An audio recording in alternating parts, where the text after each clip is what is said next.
Wir starten heute mal einen Versuch, und zwar möchte ich aus einem Fräskorb einen Fräslift bauen und das Ganze für nur ein paar Euro. Wie könnte ich aus diesem Fräskorb mir einen Fräslift für wenig Geld bauen?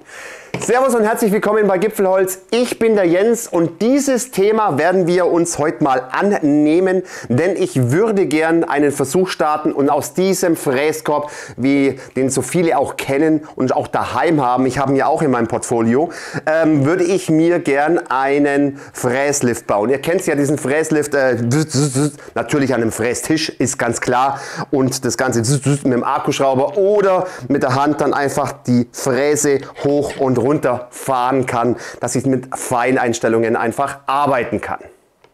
Aus meinem Gefühl her hat jeder zweite irgendwie einen Makita Fräskorb, oder es gibt ja auch von Haus oder es gibt ja diese Katsu Nachbauten und die haben alle diesen Fräskorb.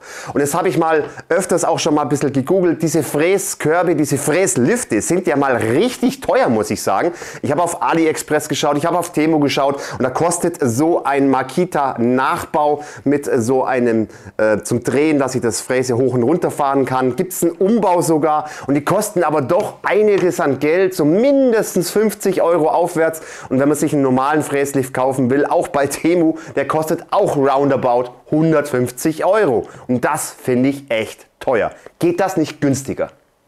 Ein Kriterium habe ich mir selber gesetzt, und zwar bei den Temu Fräskörben, die man kaufen kann, oder AliExpress oder wie sie auch immer alle heißen, da ist es so, diese gefälschten Teile, die man kaufen kann, da ist es so, da ist es nicht da oben hier drin, auf der Seite.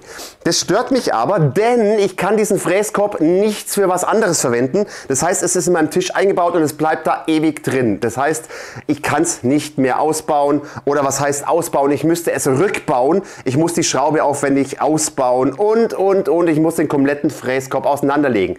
Das will ich natürlich nicht. Deshalb werden wir mal schauen, ob wir das irgendwie hinbekommen, das Ganze dann so zu machen, dass ich diesen Fräskorb auch anderweitig wieder verwenden kann. Also praktisch einen sehr, sehr schnellen Rückbau des Fräslifts.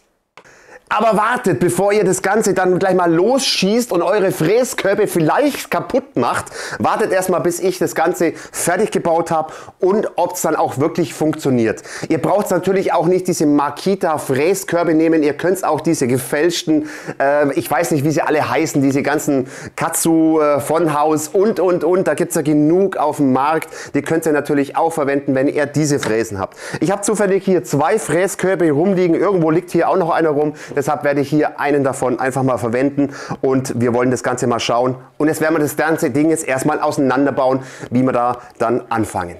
So, das erste, was wir machen müssen, ist diesen Sprengring hier oben rauszumachen. Da gibt es ja solche Zangen dazu, ansonsten nimmt ihr einen Schraubenzieher oder eine andere Spitzzange dazu. Aber es funktioniert super, perfekt. Und jetzt schauen wir mal, was da alles rauskommt.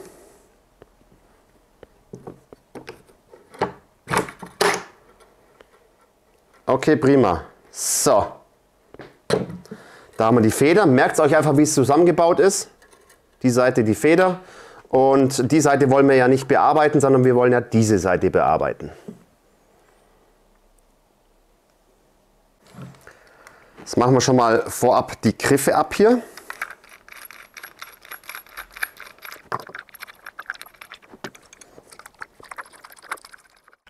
Jetzt möchte ich euch mal das Prinzip erklären, wie es funktionieren soll. Und zwar wollen wir das ja auf diese Seite einbauen. Wie gesagt, bei Temu gibt es ja sowas auf dieser Seite, aber man kann es dann nicht mehr auseinanderbauen. Und zwar ist es jetzt so, ja, ich habe jetzt hier eine lange M8-Schraube. Diese M8-Schraube kommt dann praktisch hier durch. Und da wird eine Mutter drauf kommen und dann kann ich das Ganze praktisch runterziehen. Jetzt haben wir natürlich in diesem Gehäuse hier drin nicht wirklich viel Material für ein Gewinde.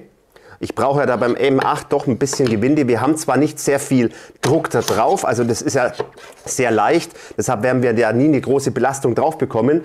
Aber ich habe jetzt hier nochmal ein kleines Stückchen 6 mm Stahl und diesen werden wir jetzt am besten bearbeiten. Und zwar wird dieser Stahl hier mit einem 2K Metallkleber wird hier drauf geklebt. Wie gesagt, wir haben jetzt nicht wirklich viel Belastung da drauf. Das wird dann auf jeden Fall halten. Jetzt seht ihr hier bei diesen günstigen Nachbauten von dieser Makita für diesen Makita-Korb, da ist hier wirklich ein großer Grat drauf. Ich habe hier einen minimalen Grat hier und den werde ich jetzt erstmal mit der Feile versuchen, ganz leicht abzukriegen.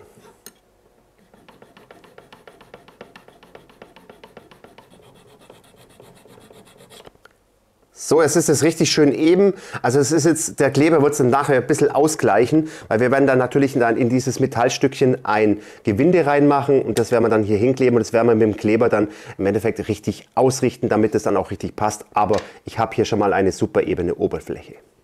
Und dass das da oben natürlich nicht so hässlich ausschaut und nicht auffällt, werde ich dieses Metallstückchen einfach noch so bearbeiten, dass wir hier noch ein paar Rundungen reinkriegen und dass man das einfach so ein bisschen hier anpasst.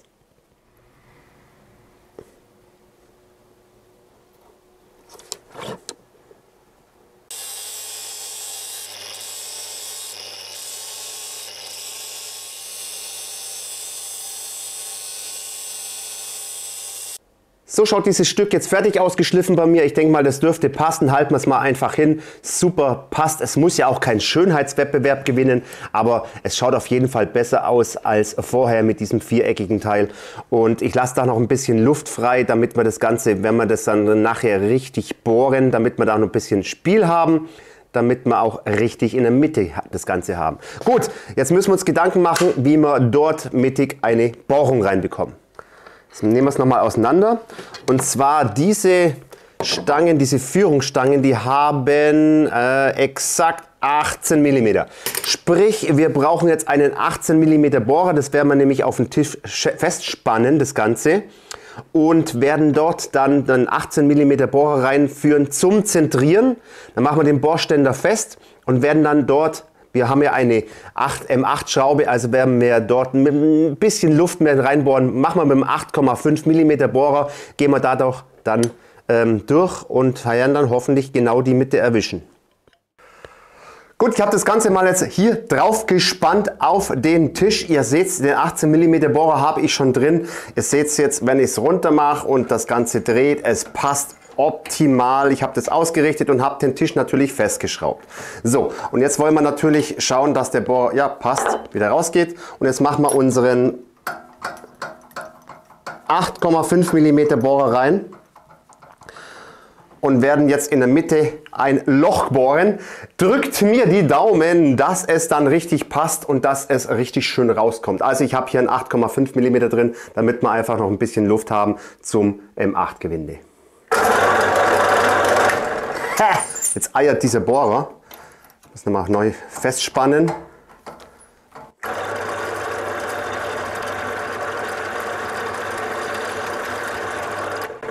Und schon durch. Das ging schnell.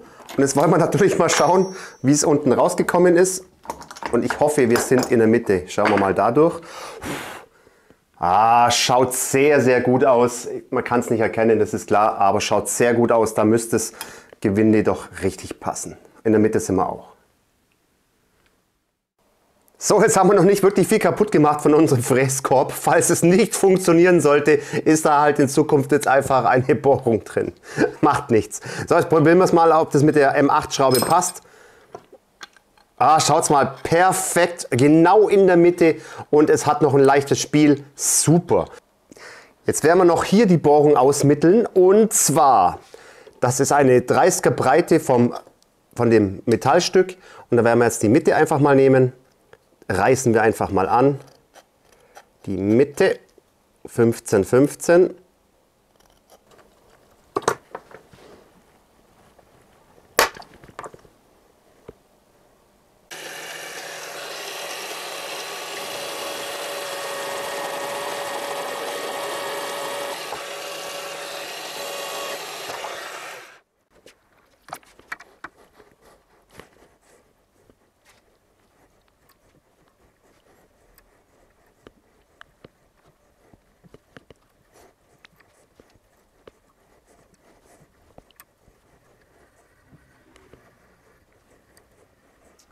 Die Spannung steigt, wir haben ein Gewinde drin und jetzt wollen wir mal testen, ob das mit der Schraube überhaupt passt. Da tun wir noch ein bisschen Öl natürlich drauf. Ah, perfekt. Und Gewindegänge haben wir genug. Wir haben ja auch nicht wirklich viel Kraft drauf. Okay, das passt. Und jetzt wollen wir mal schauen, ob es da nochmal hinpasst, ob ich richtig gemessen habe. Ich habe ein bisschen Luft lassen.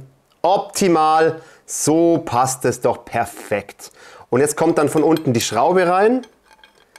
Das wollen wir auch mal testen, ob das dann passt. Und dann mit diesem Kleber, dann machen wir die Schraube nämlich fest, dann tun wir den Kleber drauf und somit justiert sich das automatisch, wenn die Schraube von unten komplett einmal durchgeschraubt ist. Und da werden wir diesen Metallkleber nehmen. Das werde ich euch natürlich unten alles nochmal verlinken. Ich verlinke euch mal die Schraube, denn das ist eine 160 x 8 Senkkopfschraube, die ist jetzt nicht ganz so gängig. Ich weiß nicht, also mein Baumarkt hat es nicht gehabt. Deshalb werde ich die euch unten auch nochmal verlinken.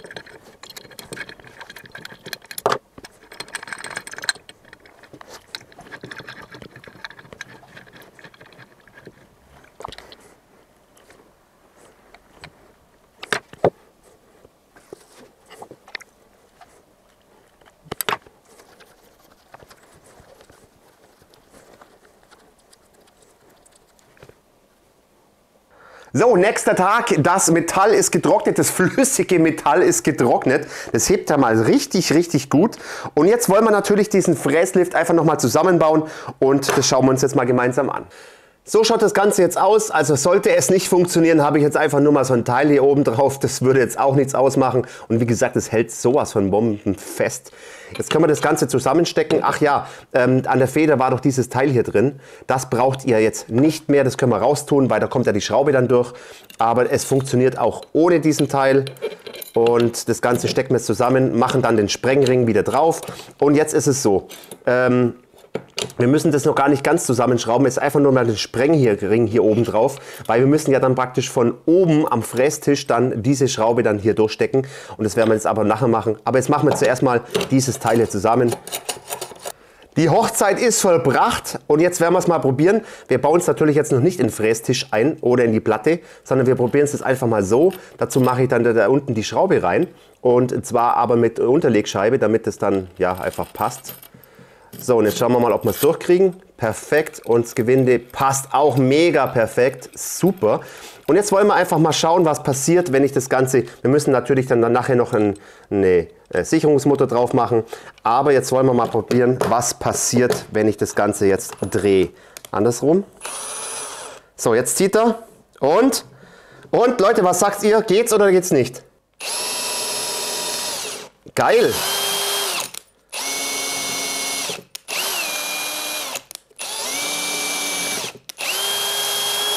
Mega! Super! Das freut mich jetzt, weil ich habe es ja nicht gewusst, ob es funktioniert. Geilo. Gut, jetzt machen wir das Ganze so. Wir werden jetzt unsere Platte nehmen. Ihr könnt natürlich auch eure Fräsplatte, die müsst ihr halt dann an der Stelle, müsst ihr ein Loch bohren, wo dann diese Schraube hin mit Senkkopf oder so. Aber ich werde es in diesen Tisch hier einbauen. Diesen Tisch, den werde ich euch auch nochmal nachher vorstellen. Das ist ein richtig cooler Tisch, da gibt es ein geiles Video dazu. Es ist ein mobiler Frästisch, innerhalb von ein paar Minuten gebaut und unter 5 Euro. Schaut das Video auch nochmal an, werde ich euch hier oben nochmal verlinken oder unten in der Videobeschreibung. So, wir werden jetzt uns hier ein Loch bohren. Das ist total einfach. Denn diese Fräsplatte von Makita hat hier zufällig 2 Löcher, warum auch immer. Und deshalb ist es ganz einfach, dort das Richtige zu finden. Wir müssen jetzt einfach nur mal da ein Loch bohren, eine M8-Loch bohren und dann können wir das Ganze verwenden. Und ich bin mal gespannt, ob es dann auch noch so funktioniert.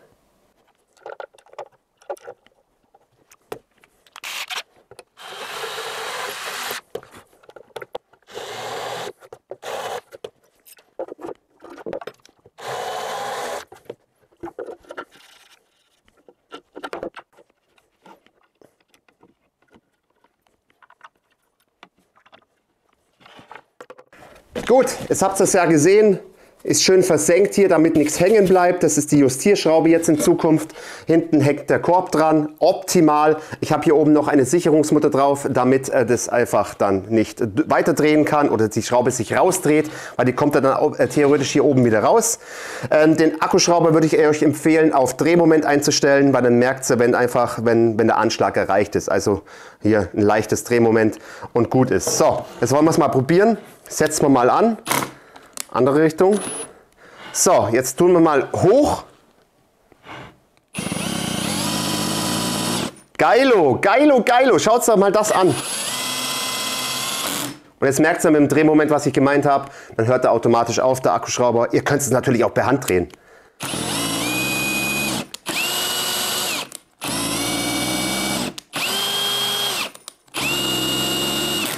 Geil! Jetzt werden wir es mal im Betrieb anschauen und eine Fräse reinmachen. Das meinte ich mit diesem coolen mobilen Frästisch. Ihr braucht ja jetzt nur 2 Zwingen reinmachen.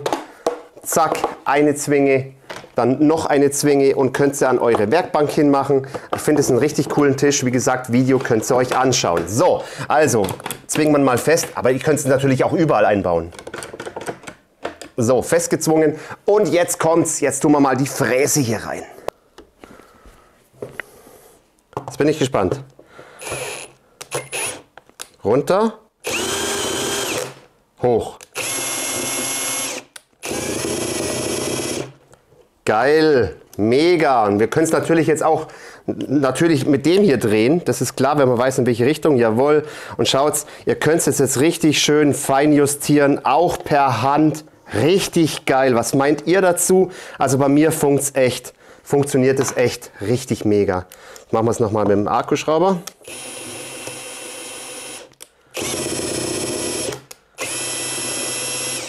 Super geil!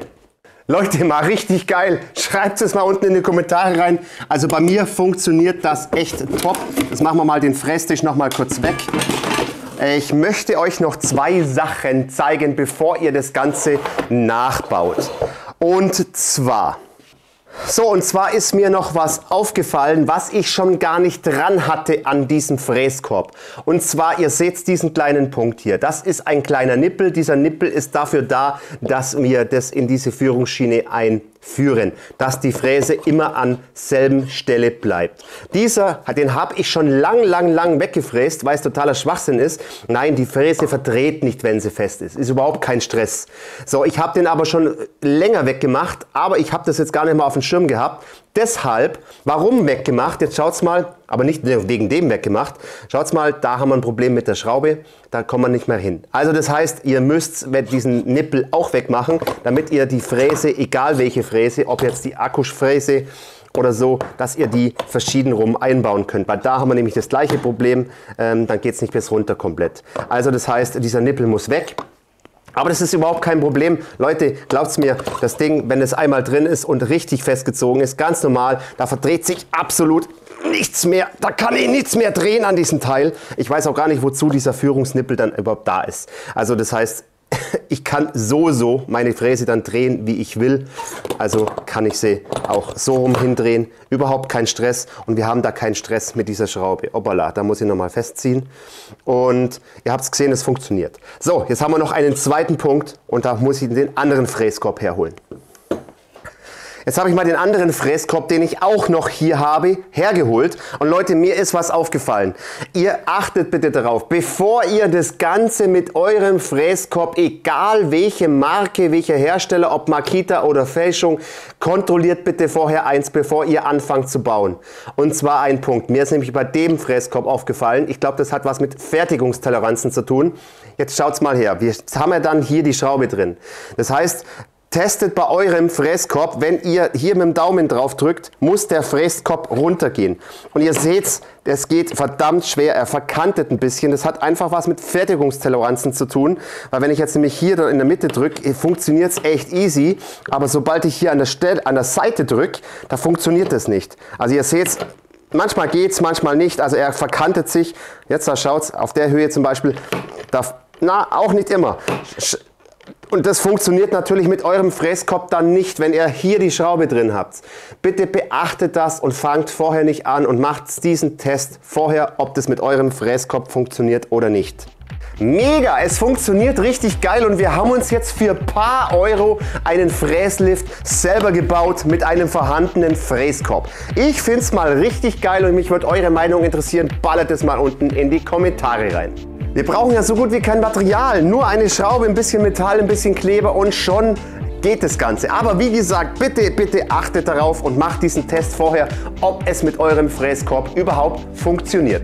Ich werde euch natürlich diese Schraube, weil die ja nicht in jedem Baumarkt erhältlich ist, werde ich euch unten an der Videobeschreibung auch noch verlinken, auch den Kleber und so weiter und so fort. Könnt ihr einfach mal da drauf schauen. Leute, wir sind am Ende des Videos. Ich hoffe, euch hat es gefallen und wenn ja, lasst bitte einen Daumen da, würde mich echt super, super drüber freuen. Lasst einen Kommentar da, wie ihr das Ganze findet. Abonniert den Kanal, wenn ihr das noch nicht gemacht habt und vergesst die kleine Glocke nicht, dann verpasst ihr nichts mehr von Gipfelholz. Ich würde sagen, bis demnächst und schöne Grüße aus dem Allgäu. Servus.